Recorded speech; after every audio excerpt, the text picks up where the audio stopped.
देख रहे हैं आप, मैं हूं आपके साथ नेहा दुबे।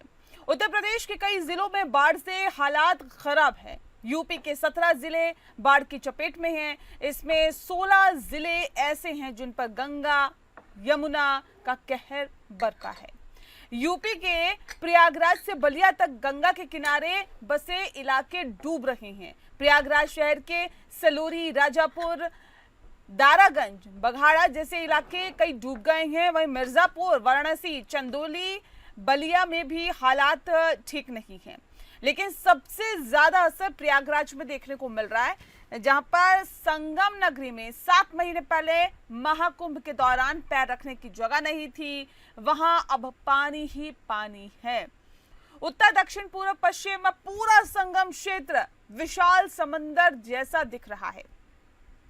यूपी में बाढ़ को देखते हुए योगी सरकार पूरी तरह से एक्टिव दिखाई दे रही है। बता दें आपको कि मुख्यमंत्री योगी आदित्यनाथ ने बाढ़ प्रभावित इलाकों के अधिकारियों को राहत कार्यों में तेजी लाने के निर्देश दिए हैं। वहीं सीएम योगी आदित्यनाथ ने मंत्रियों की टीम 11 बनाकर बाढ़ग्रस्त क्षेत्रों में तैनात किया है। मंत्री बाढ़ प्रभावित जिलों के जनप्रतिनिधियों और अधिकारियों से संपर्क बनाकर लोगों को राहत पहुंचाने के काम में लगे हैं। इन सबके बीच बाढ़ की स्थिति पर सियासत शुरू हो गई है। सपा मुखिया अखिलेश यादव ने हजारों करोड़ रुपए खर्च करने के बाद भी प्रयागराज में बाढ़ की स्थिति को लेकर प्रदेश सरकार पर तंज कसा है। तो उप मुख्यमंत्री केशव प्रसाद मौर्य ने कहा कि सपा मुखिया बाढ़ पर राजनीति ना करें, ऐसा करके वो नादान बच्चे की तरह लगते हैं। अखिलेश यादव वर्ष 2012 से 17 तक अपना कार्यकाल याद करें कि प्रयागराज के लिए उन्होंने क्या किया। उनकी सरकार के दौरान यदि प्रयागराज की दुर्दशा का पिक्चर उन्हें दिखा दिया जाएगा तो गंगा जी भी शर्म से डूब जाएंगे।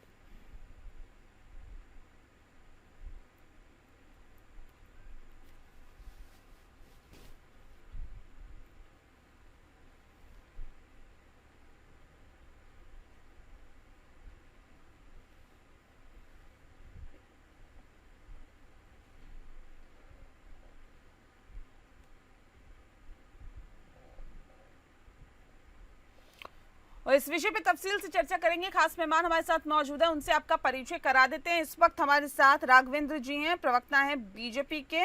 बहुत स्वागत है राघवेंद्र जी आपका। और रविंद्र जी हमारे साथ जुड़ गए हैं, प्रवक्ता हैं समाजवादी पार्टी के। रविंद्र जी आपका भी बहुत बहुत स्वागत है। राघवेंद्र जी, इस खास कार्यक्रम की शुरुआत आपके साथ ही करते हैं। सर, कई इलाकों में बाढ़ की स्थिति बनी हुई है।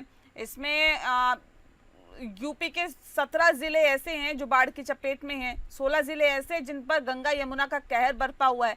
कौन जिम्मेदार है इसके लिए? जी धन्यवाद। मेरी आवाज आ रही है आपको? आ रही है सर, बताएं। देखिए, ऐसा है कि ये बाढ़ आना बरसात में स्वाभाविक होता है और कभी कभी ज्यादा हो जाता है, कभी कम बारिश ज्यादा हो। इस बार बारिश तो अच्छी हुई और बारिश ज्यादा हो जाने के कारण बाढ़ का प्रकोप बढ़ा हुआ है। इस रूप से आपने कहा सरकार हमने 11 मंत्रियों की टीम बनाकर भावे योगी आदित्यनाथ के यशस्वी मुख्यमंत्री उत्तर प्रदेश की डबल इंजन की सरकार बराबर हालातों पर जो है जायजा लेते हुए हालातों पर नजर रखें। NDRF, SDRF, PAC flood unit, आपदा प्रबंधन टीम 24 घंटे से। ये ऐसा है, विपक्ष के पास मैं नहीं कह सकता क्या काम बचा है क्या नहीं बचा है, लेकिन अखिलेश जी के पास तो कम से कम इतना ही काम बचा है कि वो मौसमी हमले करने से नहीं, वो मौसमी क्या कहूँ कि वो मौसम के गुलजार पक्षी हो चुके हैं और मौसम के टाइम भी वो मौसमी हमले करते हैं। और देखिए, जैसा उन्होंने कहा कुंभ के दौरान भीड़ कम आई तो उनको दिक्कत थी, भीड़ ज्यादा आ गई तो दिक्कत थी, कोई भीड़ में ऐसी कुछ घटना भी हुई छोटी मोटी तो उस पर भी। देखिए, ऐसा है, प्रदेश जो संभालेगा, प्रदेश की 24 करोड़ जनता को जो उसका लालन पालन करेगा, तो निश्चित रूप से कहीं न कहीं खामियां भी होंगी, खूबियां भी होंगी। देखिए, निश्चित रूप से वो विपक्ष में है, उनको इस चीज उनका अधिकार है तो वो संभालो। लेकिन कभी कभी ये भी तो देख लिया करें कि हम जब तो हमने 14 से 17 तक क्या भयावह स्थिति पैदा की। हर मामले पर आप कटाक्ष करने से नहीं चूकते, कम से कम सहयोग भी तो अपनाइए, सहयोगात्मक दृष्टिकोण भी तो आपका होना चाहिए। आप सहयोग भी करें तब कटाक्ष करें तो अच्छा लगता है। हाँ। केवल कटाक्ष करेंगे तो गलत होगा। जनता इसीलिए जान चुकी है, जनता भारतीय जनता पार्टी को मान चुकी है और भारतीय जनता पार्टी को पहचान चुकी है और आपको भी पहचान चुकी है कि आप रविंद्र जी में छुपे हुए कितने हैं। रविंद्र जी, मौसमी हमले करते हैं क्या अखिलेश यादव? बाढ़ पर सियासत सही है क्या? कहां तक जायज है?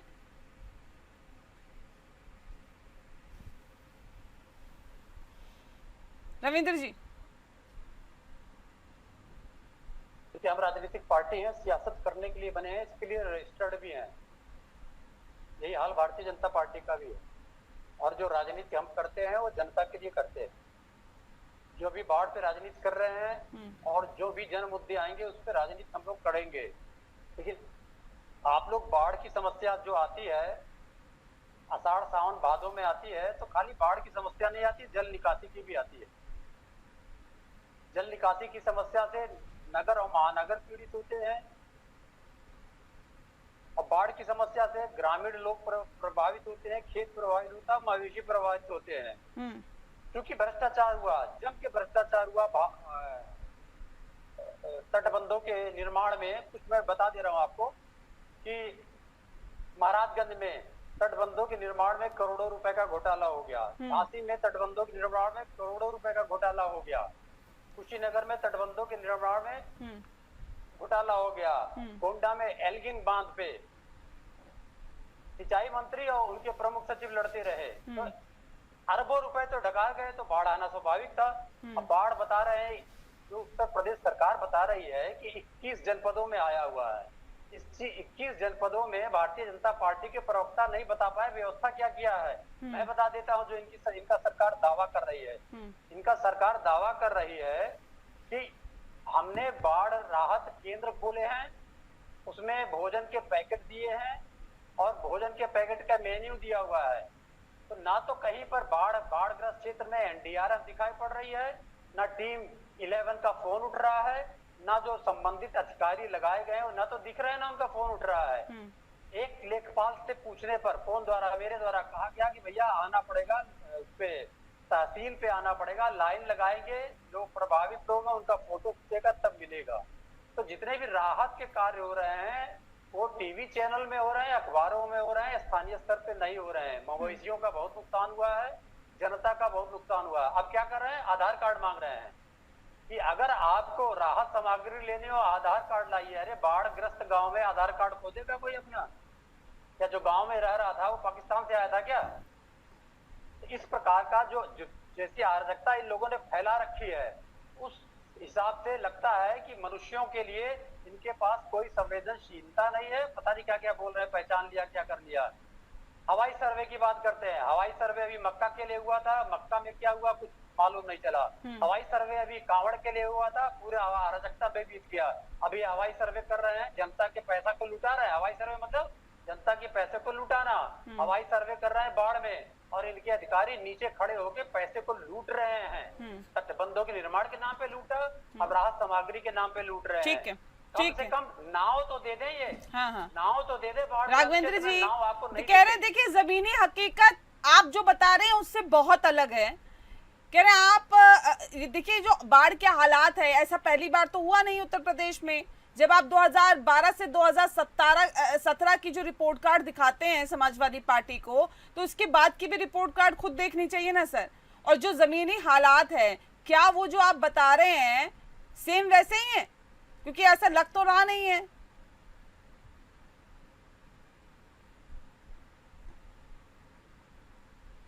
आवाज नहीं आ रही सर आपकी, अनम्यूट करिए। लग तो इनकी बातों से भी नहीं रहा है। प्रवक्ता समाजवादी ने कहा कि हमने टेलीफोन करके, अरे भाई आप दूसरे पे उंगली उठाते हैं, आप जमीनी हकीकत जानने के लिए जमीन पर जाएंगे, टेलीफोन करके पूछते हैं। टेलीफोन से सारी जानकारी प्राप्त करते हैं, यहाँ पर आके बैठ बैठ के बोलते हैं। भारतीय जनता का पार्टी का प्रत्येक कार्यकर्ता, प्रत्येक नेता, हमारा मुख्यमंत्री, हमारे उप मुख्यमंत्री, उन 11 टीम के मंत्रिमंडल के सदस्यों द्वारा मॉनिटरिंग की जा रही है। हम लोग टेलीफोन पर बात नहीं करते। और रही बात ये भ्रष्टाचार की बात करते हैं, भाई मलाई खाने को नहीं मिल रही, भ्रष्टाचार करने को नहीं मिल रहा, सरकार में नहीं आ पा रहे, यही इनकी टीस है। इसी वजह से ये भ्रष्टाचार भ्रष्टाचार भ्रष्टाचार, इनको हर चीज में भ्रष्टाचार दिखता है। अखिलेश जी को यहाँ तक कि गोबर में बदबू आने लगती है। ये किस टाइप के लोग हैं? ये अगर जनता के बीच में रहते, जनता के बीच में काम करते, जनता जनार्दन की बात सुनी होती, जनता जनार्दन का दुख दर्द बांटा होगा, तो हम सीए पर नहीं होते। इनको टेलीफोन पर बात करके लेखपाल से बात करने की जरूरत नहीं होती। जमीन पर जाकर जमीनी है कि हकीकत को जानने की कोशिश करते, वो इनको करना नहीं है। क्योंकि अखिलेश जी को सत्ता विरासत में मिली, हमारे महाराज जी को सत्ता विरासत में नहीं मिली। हमारे महाराज जी ने खून पसीना बहाया और अभी भी अब जो ये पानी बह रहा है उसकी बात करिए ना सर, ये जो पानी बह रहा है उसकी बात करिए ना राघवेंद्र जी। देखिए, मैं तो वही पानी बहने की ही बात कर रहा हूँ। खून पसीना बहने की बात मत करिए ना, किस किस ने खून पसीना बहाया है वो तो सब पता है। जमीन पर जा रहे हैं, जमीन पर जाकर के सहायता कर रहे हैं, राहत कार्य,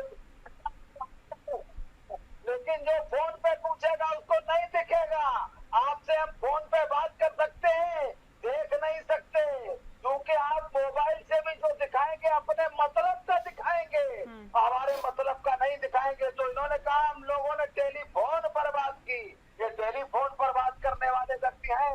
इसीलिए ये जो नुकसान हुआ है, ये जो नुकसान हो रहा है, घर लोगों के डूब रहे हैं और घरों के अंदर पानी भर गया है, इसके जिम्मेदार कौन है मुझे बताइए ना। बाकी तो आप कह रहे हैं एनडीआरएफ लगी है, बाकी तमाम टीमें लगी है, टीम 11 भी आपकी लगी है, लेकिन लोगों के घर में जो पानी घुस गया है, नुकसान हो रहा है, परेशान लोग हो रहे हैं, अब उसके लिए क्या, या इसके लिए पहले ठोस व्यवस्था क्यों नहीं की गई थी?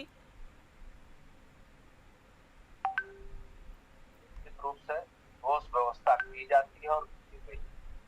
पहले भी लोगों ने ठोस व्यवस्था की, इसके बाद भी बाढ़ हुई, कभी पानी कम बरसता है, कभी ज्यादा बरसता है। और निश्चित रूप से आप कितनी भी ठोस व्यवस्था करते हैं, कुछ ना कुछ स्थिति बाढ़ ज्यादा हो जाने से, पानी का वेग ज्यादा हो जाने से बिगड़ती है। देखिए सर, ये तो प्राकृतिक आपदा है ना, इसको रोका तो नहीं जा सकता ना सर, लेकिन वैकल्पिक इंतजामात किए जा सकते हैं, जिसका जिक्र अभी हम कर भी रहे थे और आपने भी किया। सरकार तो कह रही है हमने सारे इंतजामात कर रखे हैं और बेहतर होने की बात कर रही है, हालात को काबू में किया गया है। कह रहे हैं कि लगातार हम इस पे नजर रखे हुए हैं, किसी भी तरह की कोई भी दिक्कत लोगों को ना हो, इसके लिए भी इंतजाम किए गए हैं। मैडम सबसे पहले तो मैं निंदा कर देता हूँ भारतीय जनता पार्टी के प्रवक्ता का, कि पहले तो उन्होंने कहा राजनीति ना करें, हम तो अपेक्षा कर रहे थे, और बाढ़ पर एक शब्द भी नहीं बोले। जो बाढ़ से पीड़ित लोग हैं उनके लिए एक शब्द भी नहीं बोले, अपने सरकार का एक भी योजना नहीं बता पाए। एक चीज वो, आप तो बाढ़ पर टेलीफोन कर रहे हैं, एक चीज झूठ बोल गए, वो भारतीय जनता पार्टी का झूठे लेना झूठ चबेना, भारतीय जनता पार्टी का जो कराइए, भारतीय जनता पार्टी हमारे शब्दों को भागना पड़ेगा। अरे भागना क्या पड़ेगा? अरे चुप रहो यार, बीच में नहीं ऐसे नहीं, प्लीज तो बीच में बोलोगे। नहीं ऐसे राघवेंद्र जी भी आपने बोला ना, अभी आपने बोला ना, अब हैंड रेस करिए, कुछ बोलना है अभी रविंद्र जी को बोलने दीजिए, उनकी टर्न है जी। जो आपने कहा कि पहले से व्यवस्था करनी थी, तो आपदा तो बीआरटी में भी आई थी, वहाँ हजारों बच्चे मर गए। आपदा तो आ गई थी झांसी के मेडिकल कॉलेज में, वहाँ 10-20 बच्चे मर गए। तो आपदा से पहले उसका इंतजाम करना पड़ता है। इंतजाम करने के लिए इन्होंने एल्गिन बांध पे इंतजाम किया, चंदौली के चंद्रप्रभा बांध पे इंतजाम किया, झांसी में लचूरा बांध पे इंतजाम किया, नारायणी के चितौनी बांध पे इंतजाम किया, सब जगह भ्रष्टाचार हो गया। अब जो जनहानि हो रही है, मवेशी की हानि हो रही है, कृषि की हानि हो रही है, बता रहे फोन नहीं करेंगे। जब फोन के लिए प्रशासन ने और शासन ने नंबर जारी किया, क्यों नहीं करेंगे? या आप अपने शासन प्रशासन को मना कर दीजिए कि फोन मत करिए, नहीं किया जाएगा। और हमारी टीम पीडीए गांव लगी हुई है, तभी हमने राहत शिविर की बात बताई। चुप रहा ले राघवेंद्र, चुप रहा ले। नहीं प्लीज रविंद्र जी, नहीं इस तरह से नहीं, प्लीज आप दोनों देखिए अपनी अपनी पार्टी को रिप्रेजेंट कर रहे हैं। नहीं एक सेकंड प्लीज इस तरह से नहीं। रविंद्र जी, राघवेंद्र जी, देखिए अमर्यादित भाषा का इस्तेमाल नहीं करेंगे, बिल्कुल नहीं करेंगे। मुद्दे पे नहीं रहिए, मुद्दे पे नहीं रहते ना आप लोग सर। नहीं इस तरह से नहीं, प्लीज इस तरह से नहीं करिए, एक एक करके अपनी बातों को रखिए। रविंद्र जी,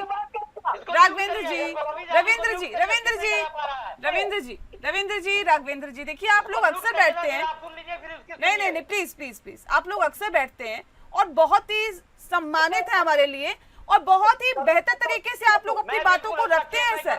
नहीं प्लीज, पूरे राष्ट्र में या जग जाहिर है कि रविंद्र सिंह हस्तक्षेप नहीं करते हैं। हाँ ठीक है। रहा नहीं जा रहा है, क्यों बार रविंद्र जी, एक सेकंड, राघवेंद्र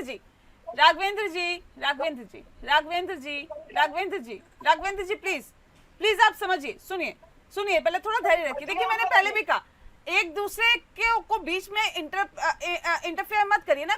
कोई एक बोल रहा है तो बीच में आप मत रोकिए ना, हैंड रेस करिए, मौका मिलेगा अपनी बात को रखिएगा। फिर बकवास मत कर, बीच में जो कूदेगा तो तेरी हड्डी तोड़ूंगा मैं। तू तड़क की बात कर रहा है, तेरी पार्टी के लोग हड्डी तोड़ देंगे तेरी। अबे तेरी हड्डी टूटेगी, जनता तोड़ेगी,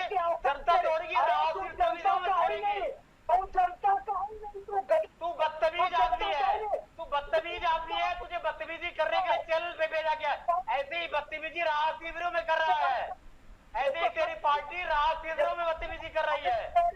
पार्टी की दुर्दशा हो चुकी है। ये बहुत गलत बात है, ये बहुत ही गलत बात है जिस तरह से आप लोग कर रहे हैं। मांगते रहे सत्ता में आने के लिए। रविंद्र जी, बाढ़ पे बात कर ले, रविंद्र जी, बाढ़ से प्रभावित लोगों की बात कर ले, रविंद्र जी, राघवेंद्र जी की बात कर ले, सरकार की योजनाओं की बात कर ले, अपने ज्ञान की बात कर ले। तुझे तो ज्ञान ही नहीं है यार मूर्ख आदमी, तुझे इसको तो इतना ज्ञान नहीं है। इस व्यक्ति को करा मंत्रिमंडल के 11 लोगों की टीम बनी है, टीम बनाया गया अधिकारियों को लेके। इसको यही नहीं मालूम है कि टीम 11 बनी किसकी है।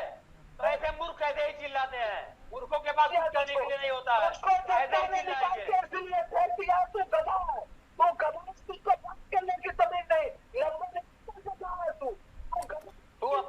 सर मुझे हैरानी हो रही है कि आप लोग अपनी अपनी पार्टी को रिप्रेजेंट कर रहे हैं और आप किस तरह की भाषा का इस्तेमाल कर रहे हैं, अमर्यादित भाषा का इस्तेमाल कर रहे हैं आप दोनों। एक शब्द नहीं बोल पाया। नहीं आप दोनों, बहुत गलत बात है। अगर तू बाहर पे एक शब्द बोला होता तो जनता भी समझती कि तुझे कुछ आता है।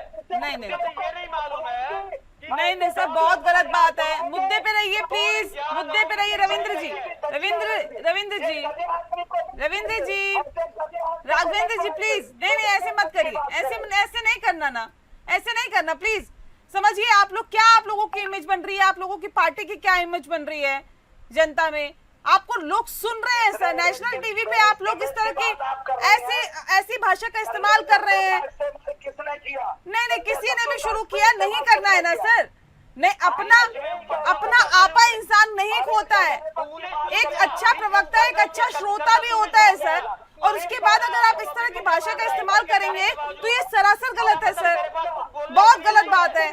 क्या नैरेटिव सेट करवा रहे हैं जनता में, क्या मैसेज दे रहे हैं जनता में सर आप लोग। तोड़ रही है तेरी हड्डी, तो बीच में कूदेगा, यही तेरी तभी सिखाई गई है। बाढ़ पे एक शब्द बोला, तुझे ज्ञान है बाढ़ पे?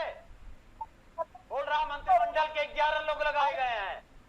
कहाँ मंत्रिमंडल के 11 लोग लगाए, इसे नाम पूछिए। तू हड्डी तोड़ेगा, तेरी हड्डी जनता तोड़ रही है। अरे तू हड्डी जनता तोड़ रही है, हड्डी तेरी टूट गई, हड्डी तेरी टूट गई।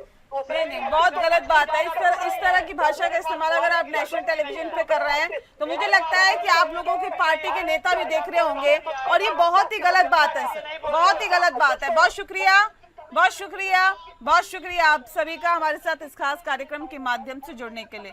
खास पेशकश में इतना ही, नमस्कार।